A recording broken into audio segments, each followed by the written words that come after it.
3.3 करने से पहले ना पैरेललोग्राम समझना पड़ेगा। ये एक पैरेललोग्राम ऐसा होता है, ये होता है पैरेललोग्राम। अब पैरेललोग्राम में क्या क्या खासियत है ये पहले समझना पड़ेगा।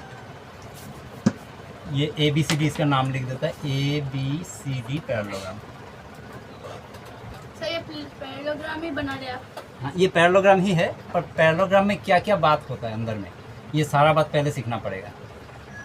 पैरेललोग्राम का ये जो अपोजिट दोनों साइड, ये पहले तो पैरेलल समझो। ये जैसे हिंदी कॉपी में कैसे लाइन खींचा होता है, ऐसे नहीं खींचा होता है। ये सब पैरेलल लाइन है, इसको जितना भी खींचो नहीं टकराएगा कभी। ऐसे दो लाइन को पैरेलल लाइन कहा जाता है। तो फिर ये दोनों पैरेलल है और ये दोनों भी पैरेलल है और इक्वल भी है। AB जितना बड़ा होगा DC भी उतना ही बड़ा होगा, उसी तरह AD और BC उतना ही बड़ा होगा।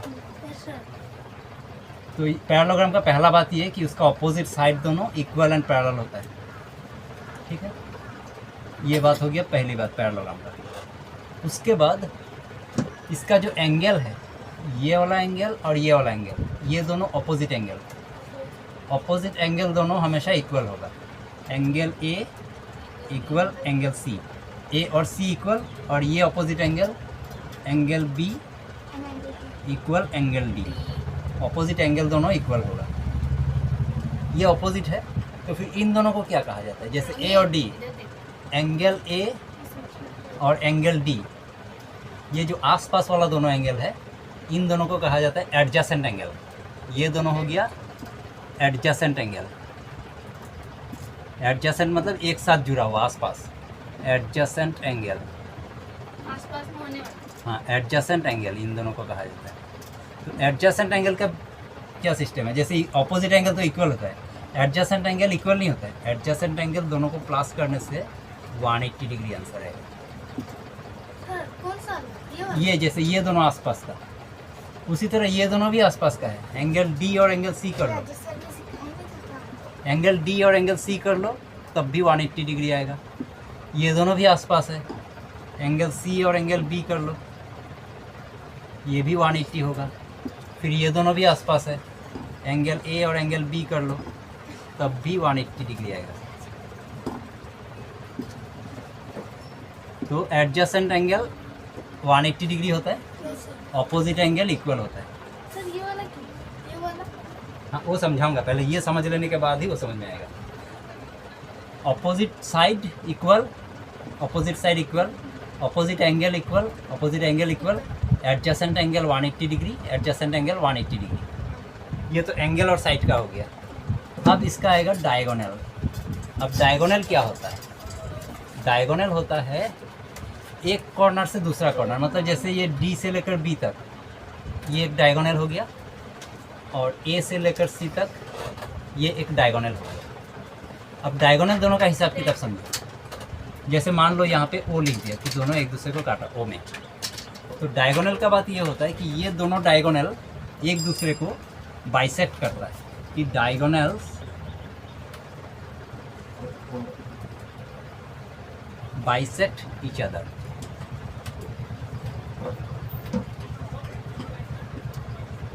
अब ये बाइसेक्ट का मतलब क्या है, ये समझना पड़ेगा कि बाइसेक्ट का मतलब क्या है। मान लो मैंने एक यहाँ पे एक लाइन खींचा और एक लाइन से इसको काट दिया, तो इस लाइन ने इस लाइन को इंटरसेक्ट किया। इंटरसेक्ट मतलब काटना। लेकिन ये लाइन अगर मैं यहाँ नहीं खींच के बिल्कुल इसका बीचों बीच अगर काट देता हूँ, तब इसका नाम पड़ेगा बाइसेक्ट। बाइसेक्ट करने से क्या होता है, जहाँ पे कटेगा उसका दो साइड का हिस्सा इक्वल होगा, ये जितना बड़ा ये उतना बड़ा, बिल्कुल बीचों बीच काटना, तब उसको बाइसेक्ट कहा जाता है। तो फिर पैरेललोग्राम का जो दोनों डायगोनल होता है ना, वो दोनों डायगोनल एक दूसरे को बाइसेक्ट करता है। इसका मतलब ये जो BD है, BD ने AC को बाइसेक्ट किया, ये इसका मतलब AC के बिल्कुल बीचों बीच काटा इसने, जिसके वजह से ये और ये दोनों इक्वल हो गए, यानी कि OA और OC इक्वल होगा। उसी तरह AC ने BD को बिल्कुल बीचों बीच काटा, जिसके कारण OD और OB इक्वल हो गया। बाइसेक्ट मतलब बीचों बीच काटना, इंटरसेक्ट मतलब कहीं भी काट दो, और बाइसेक्ट बीचों बीच करना। सर तो फिर ये बना लूँ।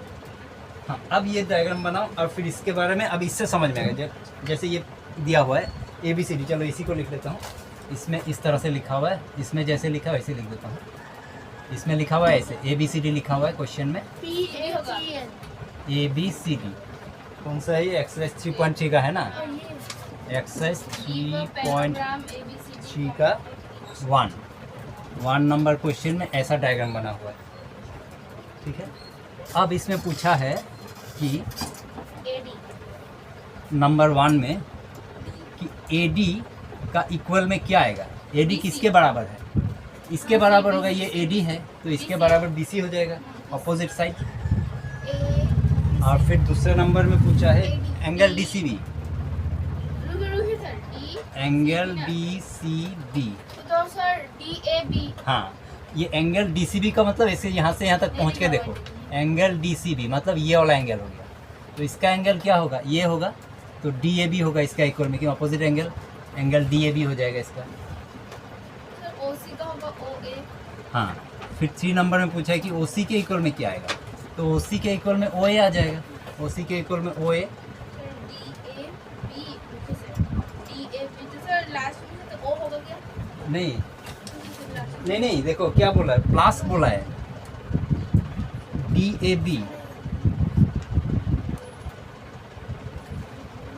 DAB और CDA। तो समझ नहीं आया। देखो इसको पहले DAB को ढूंढो तो कौन सा एंगल है? ये एंगल है DAB। हाँ, और CDA कौन सा? ये एंगल। बीच में क्या लिखा है? प्लस। ये दोनों को प्लस करने से कितना आता है? अभी बताया था ना, 180 डिग्री आता है। आसपास का दोनों प्लस करने से 180 बताया था कि नहीं? 180 तो इसका वैल्यू 180 डिग्री आएगा। अच्छा देखो, अभी इसमें ये पैरेललोग्राम बना हुआ है, इसमें ये सब एंगल X, Y और Z का वैल्यू क्या होगा फाइंड करना। अब बताओ क्या दिमाग लगा सकता है तुम इसमें? सर क्या बोले आपने? ये पैरेललोग्राम है, हाँ, खाली B एंगल का वैल्यू 100 डिग्री दिया हुआ है और ये X, Y, Z तीनों का निकालना है। सर Y का 100 हाँ, Y का 100 डिग्री हो जाएगा, क्योंकि ऑपोजिट एंगल दोनों इक्वल होता है ना, तो ये 100 है। तो पहले यही बात लिख दो कि Y इक्वल 100 डिग्री। क्यों है बताना पड़ेगा साथ में, क्यों 100 है? Opposite angle. Opposite angle sir X का 80 ऑपोजिट 360 को एंगल ऑफ ए, मैं 80 डिग्री सर 80 डिग्री X का हाँ इसने सही बोला 80 डिग्री। ऐसे देखो ये X, Y का पैरेललोग्राम 80 लिखने का शॉर्ट फॉर्म है, ठीक है ना? ऐसे लिख देना पैरेललोग्राम, ये शॉर्ट फॉर्म में ऐसे लिखा जाता है, सर क्या लिखा है? Opposite angle of a parallelogram. LLG हाँ, वैसे पैरेललोग्राम शॉर्ट फॉर्म में ऐसे लिखा जाता है। सर वो X का जैसे 80 डिग्री होगा तो Z का भी 80 डिग्री हाँ, होगा। लेकिन पहले x का निकालना पड़ेगा ना। x का कैसे निकलेगा? X इक्वल 80 डायरेक्ट 80 नहीं लिख सकता है, X पहले ऐसे 80 लिखो x plus 100 degree equal 180 degree. इसका कारण बताना पड़ेगा यहाँ पे। कारण क्या होगा? Sir opposite adjacent angle. हाँ दिस इज अपोजिट इसका देख के हम बोलते adjacent angle of a paragraph of a parallelogram. Sir exam में लिखा ना LLG हाँ लिख सकते हैं, कोई बात नहीं, हो जाएगा। सब लिख सकते हैं। तो फिर x का वैल्यू आ जाएगा 180 degree minus 100 degree.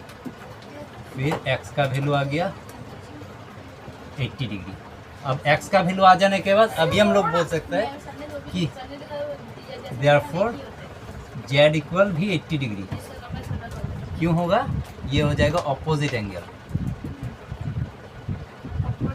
Opposite angle of a parallelogram.